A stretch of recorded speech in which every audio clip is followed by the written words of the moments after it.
Welcome back to my channel once again. आज हम लोग बात करने वाले हैं इंडियन ट्रस्ट एक्ट 1882 में जो राइट्स ऑफ ट्रस्टी क्या है, जो कि सेक्शन 31 टू 35 कवर करते हैं, जो कि चैप्टर 4 के अंदर आता है। हम प्रीवियस लेक्चर में ऑलरेडी कवर कर चुके हैं कि भाई क्रिएशन कैसे होता है ट्रस्ट का, उसके बाद में ड्यूटीज एंड लायबिलिटीज क्या है ट्रस्टी की। अगर आपको मेरे लेक्चर्स अच्छे लगते हैं तो आप लाइक शेयर एंड कमेंट जरूर करें, और अगर आपको कोई भी डाउट है इसके बेसिक चीजों से तो आप प्रीवियस लेक्चर जाके देख सकते हैं। आज हम लोग स्टार्ट करने वाले हैं राइट्स ऑफ ट्रस्टी, तो बने रहिए लास्ट तक और आपका फीडबैक जरूर दीजिएगा नीचे कमेंट बॉक्स में। चलिए स्टार्ट करते हैं। सबसे पहले हमारा है सेक्शन 31। सेक्शन 31 क्या बात करता है? Right to title deed. Right to title deed क्या है? देखिए, जो ट्रस्टी है हैज द राइट, देखिए जस्ट अ मिनट, हाँ जी, देखिए जो ट्रस्टी है ना उसके पास राइट है to have position over the instrument of trust and other documents which are related to trust property. मतलब यहाँ पे ये बात कर रहे हैं कि जो ट्रस्टी है उसके पास में क्या है, ये ट्रस्टी है उनके पास जितने भी डॉक्यूमेंट्स है, इंस्ट्रूमेंट्स है, ठीक है, जितने भी डॉक्यूमेंट्स हैं, इंस्ट्रूमेंट्स हैं प्रॉपर्टी से रिलेटेड, वो उनका राइट है कि वो उसके ऊपर क्या कर सकते हैं, पोजीशन ले सकते हैं, ठीक है। Although if the beneficiary demands copies of such document, the trustee needs to provide it to them। और यहाँ पर ये बात की गई है कि अगर बेनिफिशियरी जो है वो डिमांड करता है उस डॉक्यूमेंट्स की, उस इंस्ट्रूमेंट की कॉपीज की, तो ये क्या करेंगे, ट्रस्टी जो है वो उनको कॉपी प्रोवाइड करेंगे। चलिए आगे बढ़ते हैं। नेक्स्ट है section 32, right to reimbursement. Right to reimbursement of expenses. यहाँ पे ऐसा बोला गया है, सेक्शन 32 में बोला गया कि अगर क्या होता है, एग्जीक्यूशन करने के लिए, अगर एग्जीक्यूशन या एडमिनिस्ट्रेशन या क्रिएशन या प्रिजर्वेशन करने के लिए कोई भी, जैसे ये ट्रस्ट प्रॉपर्टी मान लीजिए, है ना, देखिए ये कोई ट्रस्ट प्रॉपर्टी है, ठीक, ट्रस्ट प्रॉपर्टी है।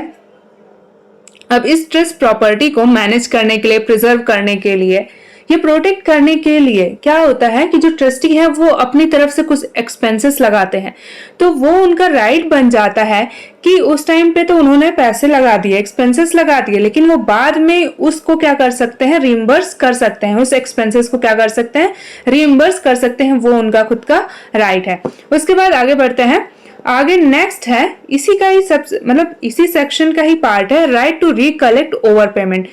देखिए ओवर पेमेंट क्या होता है कि अगर गलती से, देखिए मिस्टेक, यहाँ पे वर्ड यूज किया हुआ मिस्टेकनली बाय द ट्रस्टी, क्या करता है ट्रस्टी, मिस्टेक हो जाती है उससे और वो क्या कर सकता है, ओवर पेमेंट कर देता है बेनिफिशियरी को, तो क्या कर सकता है, वो उसका राइट बन जाता है कि वो उस चीज को क्या कर सकता है, रिकलेक्ट कर सकता है बेनिफिशियरी से, ठीक है। यहाँ समझ में आ गया होगा, मुझे लगता है एक बार आप लोग पढ़ के देख लीजिएगा। वैसे तो मैंने पूरी पीडीएफ, पूरी पीपीटी प्रॉपर बनाई हुई है, प्रॉपर कंटेंट आपको प्रोवाइड किया है। आगे बढ़ते हैं हम लोग। सेक्शन 33 के इस बारे में बात करते हैं, right to indemnity from gainer by breach of trust. देखिए अगर कोई ब्रीच ऑफ ट्रस्ट करता है, ठीक है, और उसकी वजह से जो है वो ट्रस्टी को लॉस होता है, कोई पर्सन ब्रीच ऑफ ट्रस्ट करता है, मतलब जो ट्रस्ट था उसको तोड़ दिया, ब्रीच किया, ठीक है, उसकी वजह से अगर ट्रस्टी को लॉस होता है, देखिए ये एक पर्सन थे, इन्होंने क्या किया, जो ट्रस्ट था उसको तोड़ दिया और उसकी वजह से क्या हुआ, जो ट्रस्टी है उनको हुआ लॉस, तो उस लॉस को, ये इस पर्सन की वजह से जो लॉस हुआ है ना, उसको कौन इंडेमनीफाई करेगा, यही पर्सन इंडेमनीफाई करेगा। यही पर्सन जिस अमाउंट उस ट्रस्ट को ब्रीच ऑफ ट्रस्ट करने से जिस अमाउंट का लॉस इस पर्सन को होता है, वो अमाउंट उसको क्या करना पड़ेगा, उसको फिर से पे करना पड़ेगा, मतलब वो उसका राइट बन जाता है कि वो उतना अमाउंट रिसीव करे उस पर्सन से। और अगर बेनिफिशियरी की वजह से लॉस हो, मतलब जो बेनिफिशियरी थे उस ट्रस्ट के, उन्हीं ने कमिट किया है ब्रीच, तो क्या होता है, जो ट्रस्टी है उनका राइट बन जाता है, वो उनका राइट है कि वो क्या कर सकते हैं, जितने भी अमाउंट का उनको लॉस हुआ है उस बेनिफिशियरी से, उस चीज को क्या कर सकते हैं, charge upon the trust property. समझ में आ गया होगा मुझे लगता है। आगे बढ़ते हैं।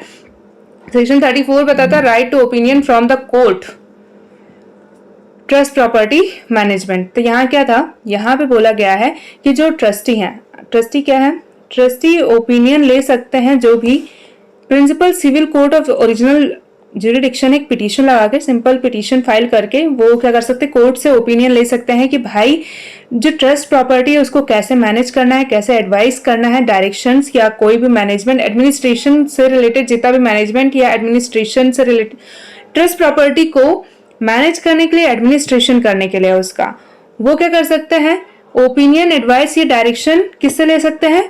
कोर्ट से ले सकते हैं, एक सिंपल पिटीशन फाइल करके। ठीक है, आगे बढ़ते हैं हम लोग। सेक्शन 35 क्या बात करता है? Right to settlement of accounts. जो ट्रस्टी है ना, वो एंटाइटल्ड है to have accounts of his administration of the trust property examined and settled and also acknowledgement in writing. देखिए, सबसे पहले तो ट्रस्टी का राइट है कि वो क्या करे? Entitled to have accounts of his administration of trust property, examine करे, सेटल करे एंड ऑल्सो एक्नॉलेजमेंट जो भी रहे, पहले बात तो एग्जामाइन करे, प्रॉपर अकाउंट्स को देखें, एग्जामाइन करे और उसको क्या करे? उसका जो भी एक्नॉलेजमेंट है राइटिंग में दे दे। That no benefit is due to any beneficiary, मतलब कोई भी जो भी बेनिफिट है, कोई भी बेनिफिट ड्यू नहीं है किसी बेनिफिशियरी पे under the trust after the successful completion of his duties as a trustee. तो ये पूरा एक्नॉलेजमेंट दे के वो उस चीज को सेटलमेंट कर देंगे, जो भी अकाउंट्स होंगे उनको सेटलमेंट कर देंगे और वहीं पे उनकी ड्यूटी क्या हो जाती है? खत्म हो जाती है। तो आज का लेक्चर यहीं तक था। सेक्शन 31 टू 35 मैंने पूरे राइट्स जितने भी थे मैंने कवर किए हैं। अगर आपको मेरे लेक्चर्स अच्छे लगते हैं तो आप लाइक, शेयर एंड सब्सक्राइब जरूर करें और अपना वैल्यूएबल फीडबैक कमेंट सेक्शन में दीजिए। ठीक है, तो मिलते हैं नेक्स्ट लेक्चर में। तब तक के लिए शुभ रात्रि, धन्यवाद।